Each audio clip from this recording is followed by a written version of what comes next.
8 மணியிலிருந்து காலை 8 மணியிலிருந்து மாலை 5 மணி வரையில் தான் இந்த உண்ணாவிரத போராட்டத்தை நாம் நடத்துவதாக அறிவித்து முறையாக காவல்துறையிடம் அனுமதியும் பெற்று அனுமதி வேண்டும் என்று கேட்டோம். அனுமதி தரல. அனுமதி இல்லாமல் தடைமீறி நடைபெறுகிற போராட்டம் தான் இந்த போராட்டம்.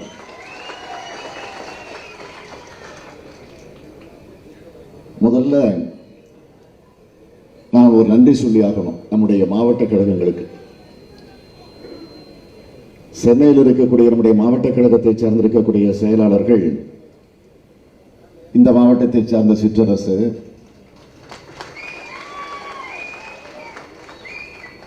அதே போல நம்முடைய மா சுப்பிரமணியம், சேகர் பாபு, வேணு, ஏன்னா நேற்றுக்கு இந்த நேரம் வரையில இது நிகழ்ச்சி நடக்குமா, இந்த போராட்டம் நடக்குமா, இங்க நடக்குமா, அல்லது இந்த போராட்டத்தை நடத்த விடாமல் தடுத்து அதை மீறி நாம் நடத்த வருகிற நேரத்தில் நாம் கைது செய்யப்பட்டு சிறைக்குள்ளே போய் இந்த உண்ணாவிரத போராட்டத்தை நடத்தப் போகிறோமா என்ற ஆவலோடு நான் எதிர்பார்த்து காத்திருந்தேன். ஆனால் வைகோ அவர்கள் கூட நேற்று மாலை என்னிடத்தில் தொலைபேசியில பேசினார். என்ன தடை போட்டிருக்கிறாங்களா, என்ன பண்ண போறோம் அப்படின்னு கேட்டார். கவலைப்படாதீங்க, நான் தடையை மீறி நடத்துவோம், நிச்சயம் உண்டு சொன்னேன். நடத்தி முடிச்சிட்டோம். வழக்கு வரும். என்ன வழக்கு? நாங்கள் பார்க்காத வழக்குகளா?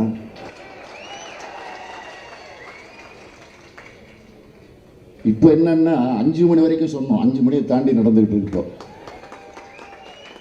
இதற்கு சேர்த்து வழக்கு வரும்.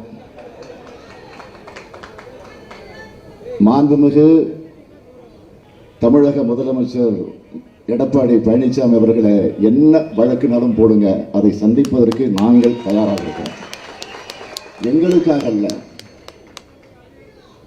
டெல்லியிலே போராடி கொண்டிருக்கிறாங்களே 23 நாட்களாக அந்த கடும் குளிரில் போராடி கொண்டிருக்கக்கூடிய அந்த விவசாய பெருங்குடி மக்களுக்காக நாங்கள் எந்த தியாகத்தையும் செய்வதற்கு தயாராக இருக்கிறோம். அதை பற்றி கோருக்கிறோம்.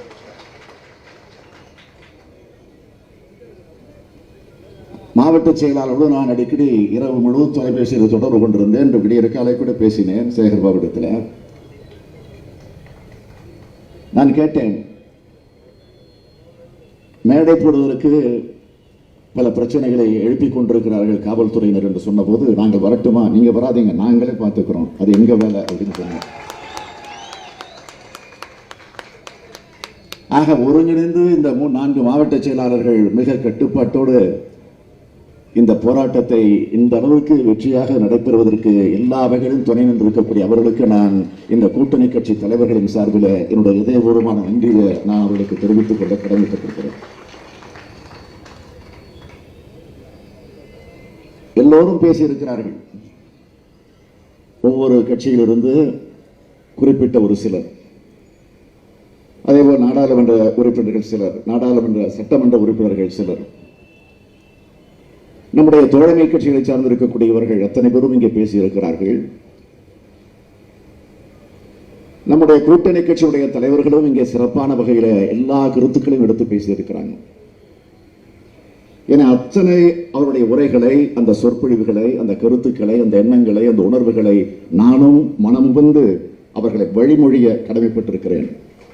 அதை தவிர நான் எதுவும் சொல்ல விரும்பல. ஆனால் ஒன்று,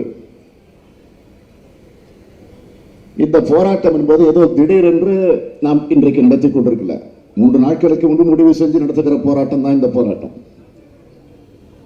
ஆனால் எப்போ நாடாளுமன்றத்தில் இந்த அரசு இந்த கொடுமையான இந்த சட்டத்தை, 3 வேளாண் சட்டத்தை கொண்டு வந்து நிறைவேற்றி முடித்தார்களோ அன்றைய மறுநாளே நம்முடைய தமிழ்நாட்டில் இருக்கக்கூடிய நம்முடைய கூட்டணி கட்சியில் இருக்கக்கூடிய தலைவர்களை எல்லாம் ஒருங்கிணைத்து அழைத்து அண்ணா அறிவாலயத்தில் நாம் ஒரு கூட்டத்தை கூட்டினோம். உடனடியாக தீர்மானம் போட்டோம், கண்டிச்சு தீர்மானம் போட்டோம், நம்முடைய கண்டனத்தை தெரிவித்தோம், எதிர்ப்பை தெரிவித்தோம். உடனடியாக இந்த சட்டத்தை திரும்ப பெற வேண்டும் என்று எடுத்து சொன்னோம். அது மட்டும் இல்ல, அதற்கு பிறகு தமிழகத்தில் இருக்கக்கூடிய எல்லா மாவட்ட தலைநகரங்களில் ஒரு போராட்டத்தை நடத்தி முடிச்சோம்.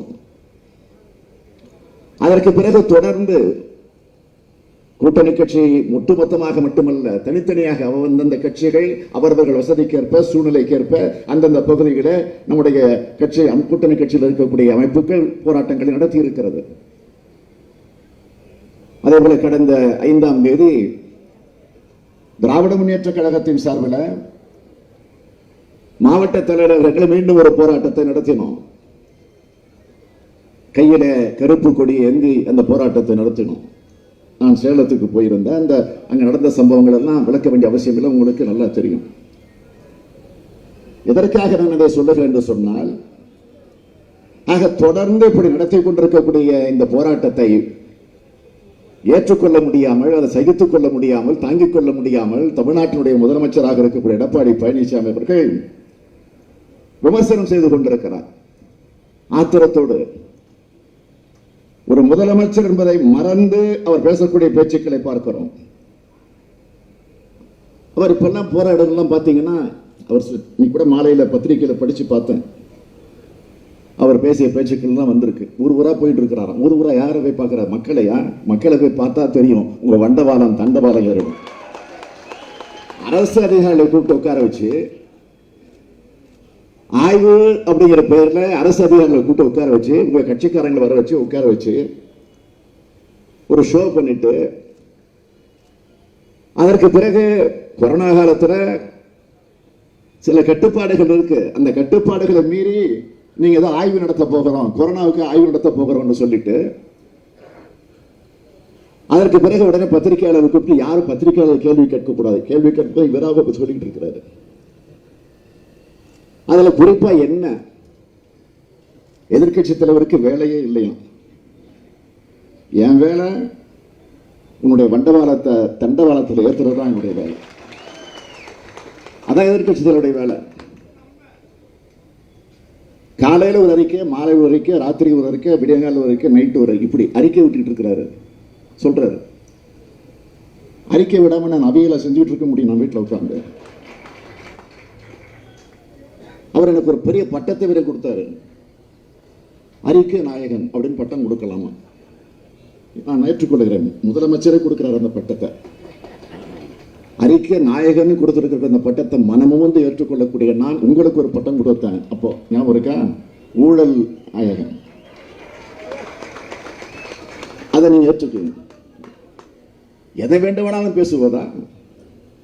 விவசாயி கேடி பசங்க தான் சொல்லுவாங்க, நான் பெரிய கேடின்னு, நான் பெரிய ரவுடின்னு. அது மாதிரி எப்ப பார்த்தா நான் விவசாயி.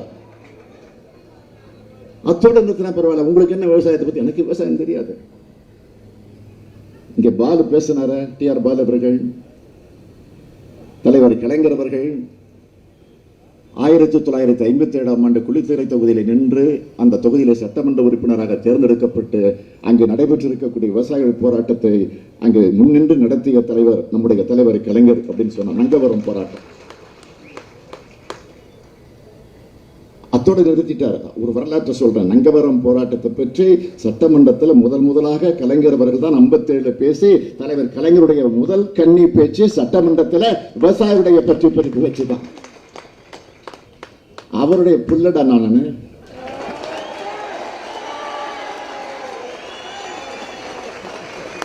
அவருடைய புள்ள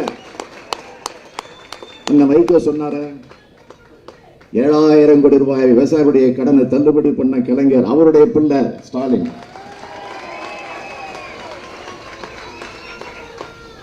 விவசாய பெருங்குடி மக்களுக்கு இலவச மின்சாரத்தை தந்தார தலைவர் கலைஞர். அவருடைய புள்ள ஸ்டாலின். அதனால இதுக்கு மேல பேசாதீங்க மிஸ்டர் எடப்பாடி பழனிசாமி அவர்களே, இதோட நிறுத்திக்க. அவ்வளவுதான். இன்னும் 4 மாசம் பேசிக்கிட்டே போங்க.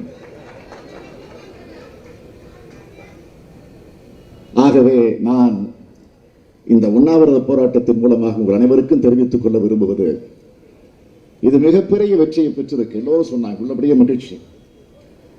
ஆனால் டெல்லியிலே போராடி கொண்டிருக்கக்கூடிய அந்த விவசாயிகள், அவர்கள் அந்த போராட்டத்திலே என்றைக்கு வெற்றி பெறுகிறார்களோ அதுவரையில் நம்முடைய போராட்டமும் ஓயாது. அதற்கு அதற்கான வியூகத்தை நிச்சயமா உறுதியா நம்முடைய கூட்டணி கட்சி தலைவரோடு ஒருங்கிணைந்து கலந்து பேசி முடிவெடுத்து அவ்வப்போது அந்த போராட்டத்தை நாங்களும் நடத்துவோம் என்று சொல்லி விடைபெறுகிறேன். நன்றி, வணக்கம்.